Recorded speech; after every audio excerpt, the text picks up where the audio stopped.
안녕하십니까. 사회복지사 1급 시험 대비 사회복지행정론 2017년도 제15회차 기출문제 풀이 들어갑니다. 이번 시간에 뒷문제 12문제를 풀면서 행정론이 마무리됩니다. 앞에 있는 문제와 난이도는 비슷하다라고 보시면 되겠습니다. 39번 문제 들어갑니다. 39번 문제는 사회복지조직의 과업환경에 해당하지 않는 것은입니다. 엄청 쉽죠. 클라이언트는 과업환경에 들어가고 재정자원 공급자, 제공자도 들어가고 보충적 서비스 제공자도 들어가고 문화가 들어가 있네요. 이것은 일반 환경입니다. 과업환경과 일반 환경으로 구성되는데, 자, 이거는 일반 환경이죠. 경쟁조직 과업환경입니다. 이 과업환경에 해당되는 거, 클라이언트 및 클라이언트 제공자, 재정자원 제공자, 보충적 서비스 제공자, 경쟁조직 두 가지가 더 있죠. 조직 산출물의 소비자 또는 인수자라고 하죠. 그 다음에 합법성 권위 제공자라고 하는 것도 있죠. 합법성 권위 제공자. 이렇게 해서 모두 6가지의 과업환경이 있어요. 그리고 일반 환경에 뭐가 있죠? 정치적 조건, 경제적 조건, 사회, 인구학적 조건,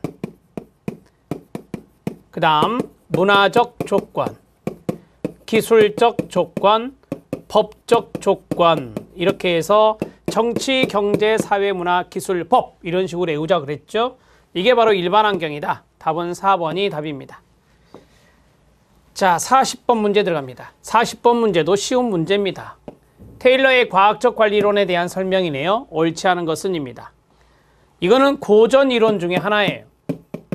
고전 이론 중에 하나여서 인간관계론과는 대비되는 조직 이론입니다. 구성원들의 비인간으로 소외현상이 발생할 수 있겠죠. 정서적인 측면이나 사회적 관계 중시하는 게 뭐예요? 네, 인간관계론이죠. 그래서 제가 이거 쉽게 풀 수 있다라고 말씀드린 거예요.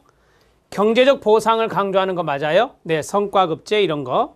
폐쇄적 환경을 강조합니다. 환경적 요인이 조직의 목적과 구조에 미치는 영향을 뭐예요? 등한시해요. 폐쇄 체계에 입각한다 했죠. 비공식 집단이나 커뮤니케이션 이런 거 강조하는 게 뭐죠? 인간관계론이잖아요. 따라서 이것 등의 중요성을 뭐 했다? 관가한 거예요.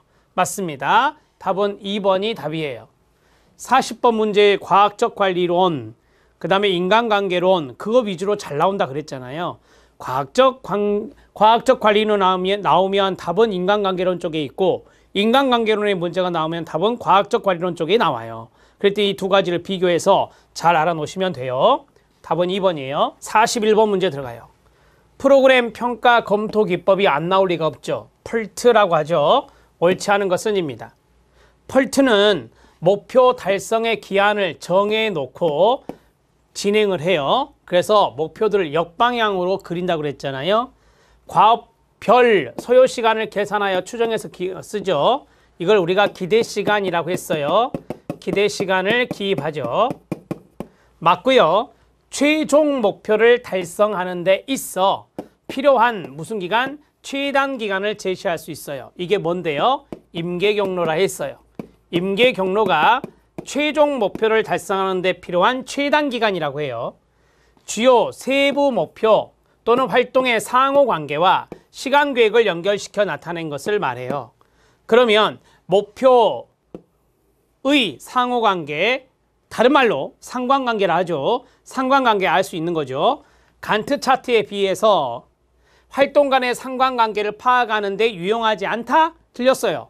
유용하다 그래야 돼요. 유용하다 그래야 이 지문이 맞아요. 간트 차트는 목표 간의 과업 간의 상관관계를 알 수가 없어요. 하지만 이 펄트는 알 수 있다 그랬잖아요. 활동 간의 상관관계를 파악하는데 유용하다 그래야 됩니다. 답은 5번이 답이 됩니다. 41번 문제도 아주 교과서적인 지문들을 세팅을 했어요. 이 내용들을 잘 알아놓으셔야 됩니다. 가장 기본이거든요. 41번 문제 해결했고요. 42번 문제 들어갑니다. 42번 문제 별표. 사회복지행정의 실천 원칙에 관한 설명으로 옳지 않은 것은 입니다. 기관 목적의 원칙, 기관 전체성의 원칙, 조직화의 원칙, 변화의 원칙, 평가의 원칙이다. 자, 앞에 있는 이 원칙들이 사회복지행정의 실천 원칙으로서 맞는 것들인데요. 정말 많습니다. 이건 해설을 참고해 주시고, 자, 기관의 사회적 목적을 명확하게 설정한다. 기관 목적 설정의 박스. 그러면 앞에 원칙과 봐봐요. 기관 목적의 원칙 맞겠죠. 기관 전체성입니다. 기관을 하나의 유기체로 인식한다. 맞겠죠. 하나의 유기체가 바로 전체니까. 그 다음에 조직화, 직무에 대한 조직의 연대 책임을 강조한다. 이거 아니에요. 아니고, 그 다음에 변화, 기관은 지속적인 변화 과정을 추구한다. 맞겠죠. 변화, 기관 목표 성취를 위한 목표 성취의 박스, 지속적인 평가가 나오네요. 목표 성취 평가, 효과성 평가를 말하는 거예요. 평가의 원칙 맞죠. 자, 이렇게 제가 풀었듯이 만약에 여러분들이 풀었다면 답을 3번으로 금방 찾을 수 있어요. 3번은 조직화의 원칙에 대한 힌트가 아니에요. 이거는 조직화의 원칙의 힌트가 아니다. 그러면 조직화의 원칙은 뭐냐? 자, 구성원들의 활동이 있잖아요. 구성원들의 활동을 조직적으로 해야 된다라고 하는 것이고, 그러니까 여러분들이 사회복지행정에서 사회복지 구성원들이 있잖아요. 조직의 구성원들이 그 활동을 하는데 그냥 비조직적으로 할 게 아니라 조직적으로 해야 된다라고 하는 것을 말해요. 자, 이것을 달리 말씀드리면 책임과 역할이란 게 있잖아요. 책임과 역할, 조직 구성원들의 책임과 역할, 이거를 명확하게 구조화해야 된다는 거예요. 이것을 명확히 구조화해야 된다. 그런 것들을 우리가 조직화다 이렇게 말하는 거지, 직무에 대한 조직의 연대 책임을 강조한다, 그거 아닙니다. 자, 3번이 잘못되었습니다. 알아놓으시고요. 43번 문제 들어갑니다. 최근 사회복지행정의 환경 변화에 관한 설명으로 옳지 않은 것은 입니다. 어렵지 않습니다. 사회 서비스 공급에서 영리 부분의 참여가 감소하고 있나요? 여러분, 영리 기관이 얼마나 많아졌습니까? 증가하고 있죠. 증가하고 있다 그래야 돼요. 자, 밑에를 보시면 또 이해됩니다. 사회복지 조직 관리에 기업 경영 기법이 도입됐다. 그만큼 영리 부분이 강화되고 있어서 그래요. 대표적인 게 뭐예요? MBO라든지 우리가 배운 거, TQM이라든지 이런 것들이 여기 아닙니까? 기업 경영 기법들이에요. 품질 관리를 위한 이용자 중심 서비스가 요구되고 있고요. 당연한 이야기, 사회 서비스 시장화 경향성이 뚜렷해지고 있다. 그게 바로 영리 부분이잖아요. 시장화 경향성이 뚜렷해지고 있는 건 맞고요. 서비스 이용자의 권리가 강조되고 있죠. 맞아요. 자, 답은 1번입니다. 사회 서비스 공급에서 영리 부분의 참여가 증가하고 있다는 것을 아시면 됩니다. 44번 문제 들어갑니다. 44번 문제, 성과평가. 사회복지 서비스 성과평가의 내용으로 옳은 것을 모두 고른 것은입니다. 아동의 자아 존중감 향상 정도를 평가한다. 자아 존중감 향상, 이게 바로 성과입니다. 자, 유사한 취업 프로그램의 1인당 취업 비용을 비교한다라고 했습니다. 자, 1인당 취업 비용이 있는데요. 1인당 취업 비용이 많을수록 좋을까요? 아니면 적을수록 좋을까요? 적을수록 좋겠죠. 따라서 이것도 취업 프로그램의 성과라고 말할 수 있습니다. 프로그램 참여자의 취업률을 측정한다. 이건 취업률이 중요한 단어예요. 이것도 성과입니다. 자, 첫 번째는 자아 존중감 향상 정도가 성과고, 두 번째는 한 사람당 취업 비용이요. 그것도 줄어들면 취업 비용이 적을수록 성과라고 말할 수 있습니다. 자, 그 다음에 이것은 취업률을 측정한다. 취업률도 성과라고 말씀드릴 수 있습니다. 자, 니은에서 제가 질문을 몇 가지 받은 적이 있습니다.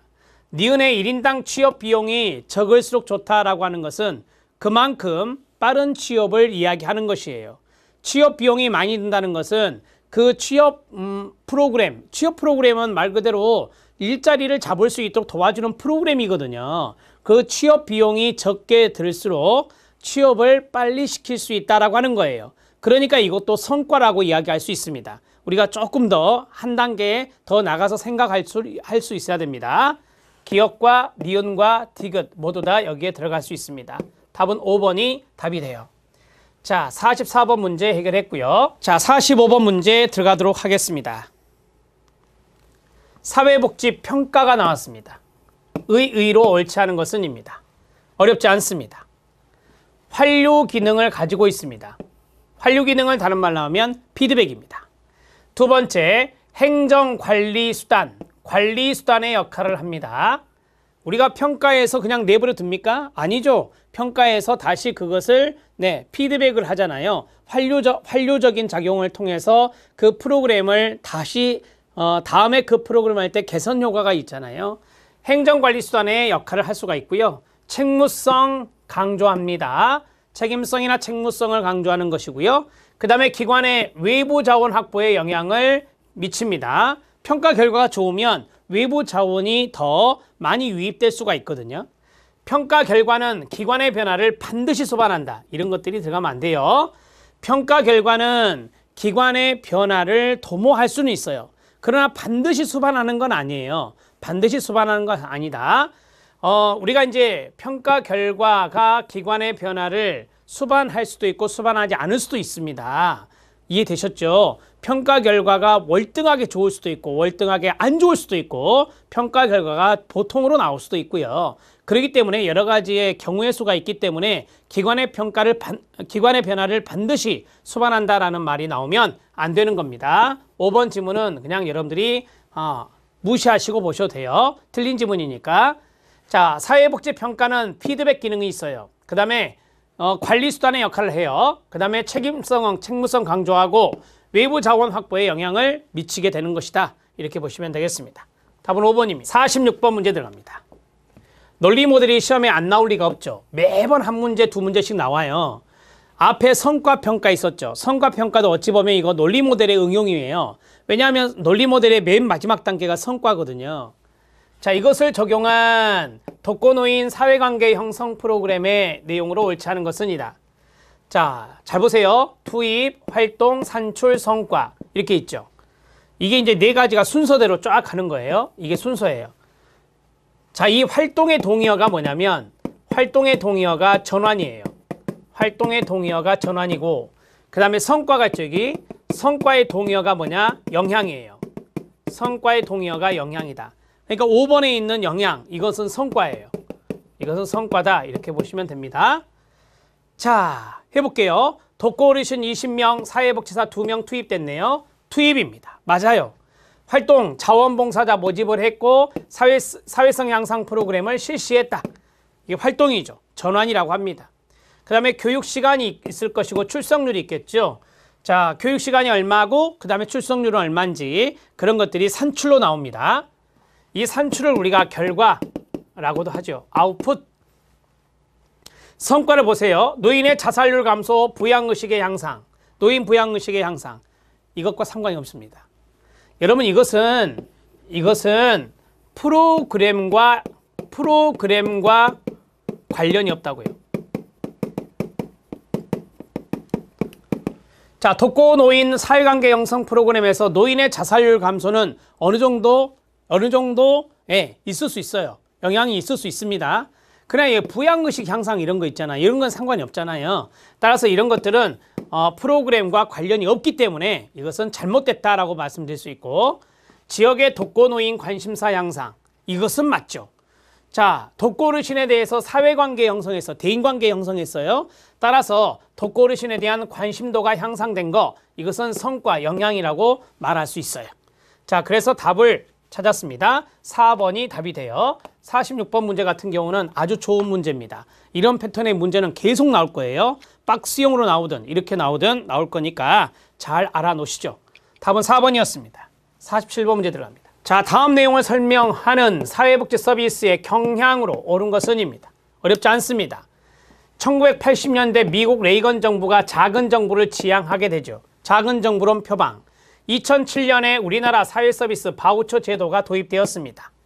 바우처 제도 아시죠? 이용권 제도를 말해요. 자, 그 다음에 2008년 우리나라 노인장교양보험제도가 실시되었습니다. 그래서 노인장교양기관은 어르신들을 요양을 하고 그 다음에 건강보험공단에 청구해서 그것에 대한 급여를 받아가고 있습니다. 이 모든 것들은 다 뭐예요? 민영화입니다. 민영화와 연관성이 있어요. 자, 여기 신자유주의죠. 신자유주의에서 강조했던 건 뭐라고요? 민영화다라고 말씀드렸습니다. 자, 이 바우처 제도를 가지고 민간기관에 가서 서비스를 받는 거죠. 민영화입니다. 장교양보험도 마찬가지. 장교양기관이나 재가장교양기관 다 민간기관입니다. 그래서 우리가 민영화와 연관성이 있다. 이렇게 말씀드릴 수 있습니다. 답은 1번입니다. 48번 문제 들어갑니다. 성과주의 예산 모형입니다. 예산 문제 한 문제 출제가 됐고요. 자, 옳지 않은 것은입니다. 성과주의를 아시나요? 단위 원가를 책정을 하죠. 단위 원가 책정해서 곱하기 업무량을 하면 예산이 나옵니다. 자, 이런 것들이 이제 성과주의 예산 모형에서 가장 중요한 내용인데 사업별로 예산 통제가 가능합니까? 그렇습니다. 여러분, 이 성과주의 예산은 주요 사업을 세부 사업으로 구분을 하잖아요. 주요 사업을 세부 사업으로 구분해서 세부 사업의 단위 원가를 책정하는 거거든요. 그러니까 사업별로 예산 통제가 가능한 거예요. 주요 사업을 세부 사업으로 구분합니다. 주요 사업을 세부 사업으로 구분하기 때문에 사업별 예산 통제가 가능합니다. 예산 배정에 있어서 직관적 성격이 강하다? 아니에요. 직관적 성격이 강한 게 아니라 직관적 성격은 약하다 그래야 돼요. 철저하게 분석을 하잖아요. 세부 사업으로 나누어서 단위 원가가 얼마냐, 그리고 업무량이 얼마지, 그리고 거기에 대해서 곱해서 예산을 뽑아내는 것이기 때문에 직관적으로 하는 거 아니에요. 이건 상당히 분석적인 접근을 하는 것입니다. 그래서 예산 배정에 있어서 직관적 성격이 약하다고 보시면 되겠고요. 목표 수행에 중점을 두는 관리 지향 예산 제도다라고 했습니다. 자, 여기 관리라고 하는 것이 제가 이론에서 예산 관리라고 원가 관리라고 말씀드렸죠. 자, 원가 관리. 우리가 예산을 편성을 할 때 단위 원가가 중요하다고 했으니까 원가를 관리하는 시스템이 중요해요. 그래서 관리 지향 예산이다. 이것과 연결해서 4번 보시면 돼요. 예산 집행에 있어서 신축성을 부여하는 거예요. 왜요? 원가 변동 때문에. 원가는 변동될 수 있어요. 원가 변동 때문에. 그래서 원가 관리를 계속해서 해나가면서 예산이 집행되는 겁니다. 그래서 예산 집행에 있어서 신축성, 이런 말이 나온다라고 했었죠. 자, 신축성이란 말 무슨 말인지 아시죠? 유연성을 말하는 거예요. 유연성. 예산에서 원가가 올라갈 수도 있고 원가가 떨어질 수도 있잖아요. 이런 것들이 신축성을 나타내게 하는 거고, 실적의 평가를 용이하게 한다에 맞습니다. 왜냐하면 정확하게 수량화되어서 나와요. 단위 원가에다 업무량을 곱하기 때문에 이 단위 원가당 업무량을 계산해서 예산을 책정을 했잖아요. 그리고 예산을 집행했어요. 그리고 나중에 결산을 할 거 아닙니까? 이 결산이 일종의 실적의 평가예요. 결산을 할 때 이런 것들이 정확하게 수치화되어서 나오기 때문에 실적 평가가 용이하다라고 말씀드릴 수 있습니다. 답을 해결했습니다. 2번이 답이고요. 48번 문제도 체킹하셔야 돼요. 우리 시험의 넘버1은 연기준 예산이고 넘버2가 뭐냐면 성과주의 예산이에요. 그래서 연기준과 성과주의가 이렇게 번갈아가면서 잘 나오기 때문에 두 가지 예산 모형은 철저하게 알아놓으셔야 됩니다. 49번 문제 들어갑니다. 답은 2번이에요. 자, 49번 문제. 우리나라 사회복지 행정의 변화 과정과 주요 정책에 관한 설명으로 옳지 않은 것은입니다. 상당히 좋은 문제입니다. 이 문제는 사회복지 행정 플러스 사회복지 정책까지 들어갈 수 있는 거예요. 사회복지시설 평가제 하고 있죠. 이 도입은 자원의 효율적인 운영에 대한 관심을 확대시키는 계기가 되었습니다. 자원을 효율적으로 운영하지 못하면 평가가 좋지 않아요. 그래서 자원의 효율적 운영에 대한 관심도를 끌어올렸다는 점에서 의미가 있습니다. 자, 그 다음에 주로 지방정부에서 운영되던 사회복지 사업이 끊어요. 국고보조 사업으로 이양됐다? 반대예요. 국고보조 사업에서 지방정부 운영하는 사회복지 사업으로 지방정부로 이양이 된 거예요. 이렇게 정리하셔야죠. 우리가 이제 국고보조 사업에서 사회복지 사업이 지방정부로 이양된 게 분권교부세 2005년부터죠. 2015년에 분권교부세가 폐지가 됩니다. 이 해설에 나와요. 분권교부세가 폐지가 되고 보통교부세로 이것을 받아서 지방정부가 사회복지사업에 지원해주고 있다는 것 알고 계시면 됩니다. 틀렸습니다. 자, 읍면동 복지효바를 아시죠? 2016년부터 하고 있는 거예요. 읍면동 복지효바 전략은 맞춤형 통합 서비스를 제공하기 위한 민관 협력을 기반으로 하고 있습니다. 당연한 이야기. 희망복지지원단은 2012년에 출범했습니다. 공공영역에서의 사례관리 기능을 담당하고 있습니다. 시, 군, 구의 희망복지지원단, 희망복지지원팀이 있어요. 그게 바로 공공영역에서 사례관리를 공적화하고 있다라고 보시면 됩니다. 국민기초생활보장되는 제도는 복지가 국민의 권리로서 인정받기 시작했다는 의미를 갖는다. 생활보호제도보다는 국민기초생활보장제도의 권리성이 더 강화됐죠. 보호 대상자가 수급권자, 수급자로 바뀌었죠. 생계보호가 생계급여라는 말로 바뀌었죠. 자, 이러한 것들을 볼 때 용어의 변화에서도 이 수급자의 권리성이 한층 더 강화된 것이 국민기초생활보장제도다. 이렇게 말씀드릴 수 있습니다. 답을 해결했어요. 2번이에요. 2번은 사회복지사업이 국고보조사업에서 지방정부로 이양하는 지방정부 이양사업이 되었다. 그것의 시초는 분권교부세였다. 분권교부세는 폐지가 됐고 지금 현재 폐지가 됐고 보통교부세로 전환되어서 지방정부에 이양하고 있다. 이렇게 보시면 되겠습니다. 49번의 답은 2번입니다. 50번 문제 들어갑니다.